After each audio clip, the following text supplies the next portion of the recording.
হঠাৎ করেই সেদিন খোঁজ পেলাম দমদমের বুকে এক দুর্দান্ত ক্যাফেটা একেবারে নতুন, তবে ইদানিংকালে যাতায়াতের পথে প্রায় চোখে পড়তো।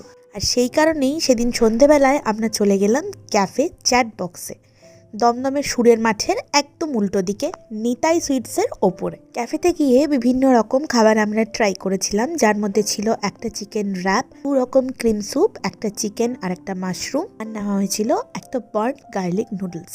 প্রত্যেকটা খাবার অপূর্ব ছিল আর দামও তুলনামূলক রিজনেবল। আর নিয়েছিলাম 2টো মোহিতো, সেই দুটো যে অপূর্ব ছিল তা বলার কোনো অপেক্ষাই রাখে না।